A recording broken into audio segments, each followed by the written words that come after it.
देसी पत्रकार मनीष महिवाल एक बार फिर आपका स्वागत करते हैं।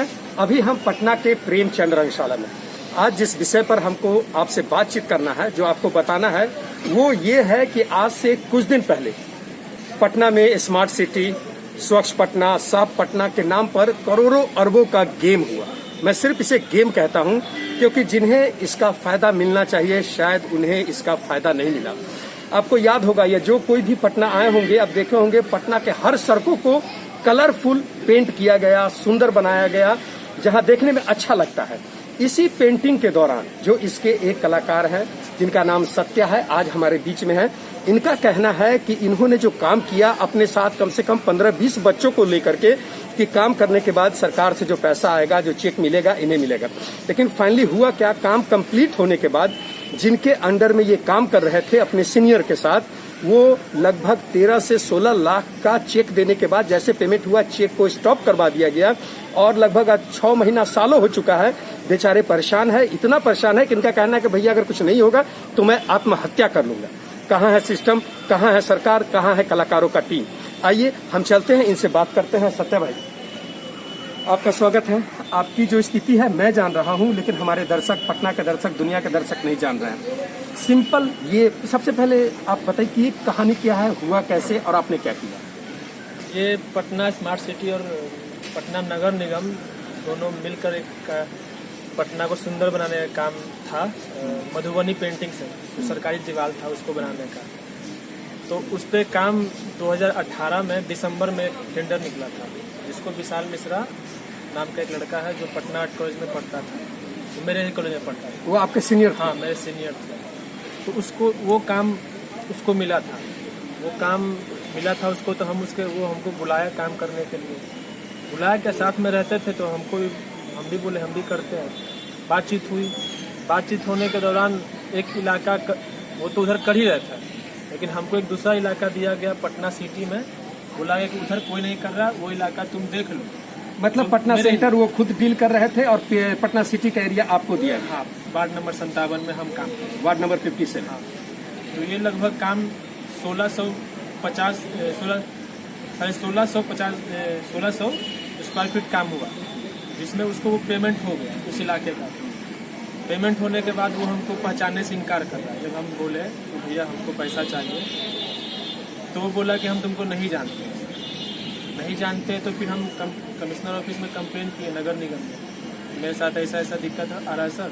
तो वो बोले रिटर्न दीजिए आपको जो भी दिक्कत है। तो वो लिख के देने के बाद 2 दिन के बाद कॉल आया स्मार्ट सिटी और नगर निगम से कि आप लोग आइए ऑफिस, बातचीत करना। दोनों वहाँ लोग पहुँचे, जो भी बात करना था बात हुआ, और उसी बातचीत के दौरान हमको एक चेक दिया गया। 16.5 लाख का जब काम हुआ था, उसमें वो अपना कमीशन जो भी बातचीत हम लोगों की तय हुई थी, वो काट करके 13 लाख का हमको चेक दिया।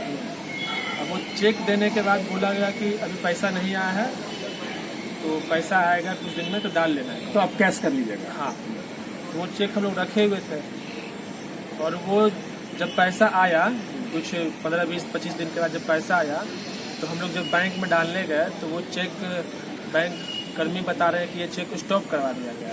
कहने का मतलब है कि काम के पहले वो पैसा काम करवा करके कहने से दम साफ मुकर गया कि नहीं जानते हैं। हाँ। जब कमिश्नर के पास गए, जो उनको पता था कि आपने भी काम किया है, तो बीच बचाव में उन्होंने प्रेशर के बदौलत 13 लाख का चेक दिया, और जैसे चेक कैश हुआ उसका पैसा आपका, जो उसने आपको जो चेक दिया था उसको ब्लॉक कर दिया। उसके बाद क्या हुआ? उसके बाद अब हम फोन कर रहे हैं उसको, तो वो बोल रहा है कि तुम काम नहीं किए हैं, तुमको नहीं जानते हैं, तुम बिना मतलब क्लेम लगा रहे हो हम पे, जबरदस्ती चेक ले लिए हो।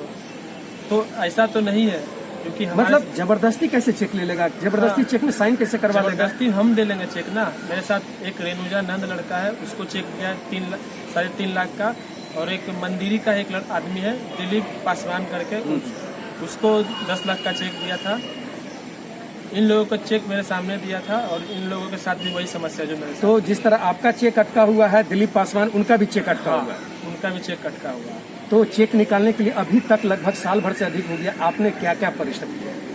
उसके बाद तो बातचीत बैंक गए तो बोले कि बातचीत से पहले वो ये कर लीजिए, अगर मान जाता तो फिर तो कुछ दिक्कत ही नहीं।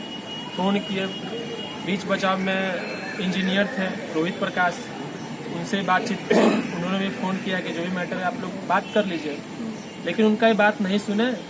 और बाद में हम अंततः चेक लेकर के बैंक कर्मी बोले कि आप कोर्ट से केस कर दो। तो कोर्ट गए, कोर्ट बोला कि एक नोटिस भेजा जाता है, पहले केस नहीं होता है। तो वो नोटिस हम भेजे। नोटिस भेजने के बाद वो नोटिस रिसीव नहीं किया। नोटिस फिर से वापस वकील के एड्रेस पे चला आया। वापस चले आने के बाद वकील बताया कि अब केस करना होता है, अगर वो कोई रिप्लाई नहीं करता है या फिर रिप्लाई करता है तो पॉजिटिव करता है तो फिर वो मैनेज हो जाता है, लेकिन उन दोनों में से कुछ भी नहीं किया तो केस करना ही पड़ेगा। तो केस किए। केस करने के बाद हम लोग गवाही भी हुआ हमारी तरफ से, जो लोग गवाह में थे। उसके बाद बहुत लंबे लंबे दिन पे डेट आता था गवाही का। होने के बाद फिर हुआ कि बीच में लॉकडाउन आ गया। लॉकडाउन आ गया और उसके बाद लोग पैसे के लिए जिद कर रहे हैं। जो मेरे मतलब आपने काम किया, आपके साथ जो 20-25 बच्चे लड़के लड़कियां थे, अब उनका प्रेशर आपके ऊपर है कि भैया मैंने आपके कहने पर काम किया, आप हमको पैसा दीजिए, और आपको जहां से पैसा मिलना था वो आदमी धोखाधड़ी कर रहा है, चेक तो स्टॉप करवा करके बैठा हुआ है। अब आप क्या करेंगे? तो ये सब तो लोग लॉकडाउन में हम भी कुछ नहीं कर रहे थे, तो मेरे पास भी कुछ पैसा एकदम नहीं था। ऐसे लॉकडाउन से पहले जो भी कुछ करते थे 5,000 2,000 करके कुछ लोगों को देते रहते थे। लेकिन स्थिति ये थी कि खाने तक का भी पैसा किसी स्थिति में बहुत लोगों के पास नहीं होगा।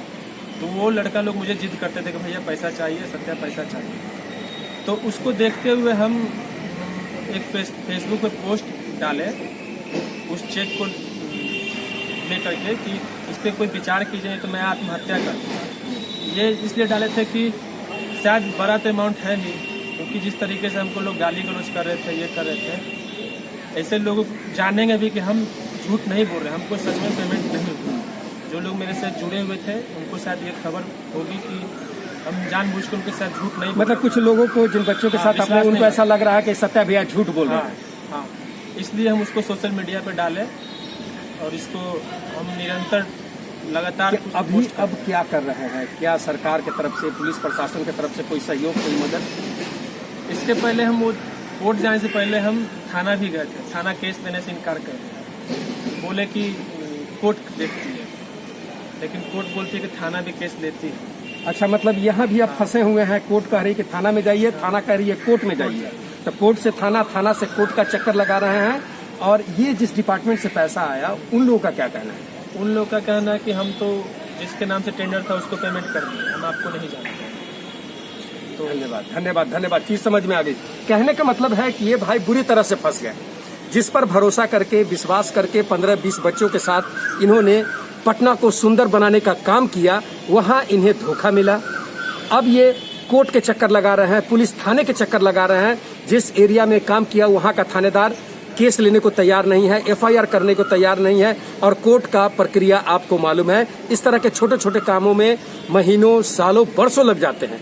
अब आप ये बताइए कि इन कलाकार का क्या हाल होगा जिनकी स्थिति ऐसी है और जिनके पीछे 20-25 बच्चे ये लगे हुए हैं कि हो न हो सत्या भैया पैसा रखे हुए हैं, पैसा हमें देंगे।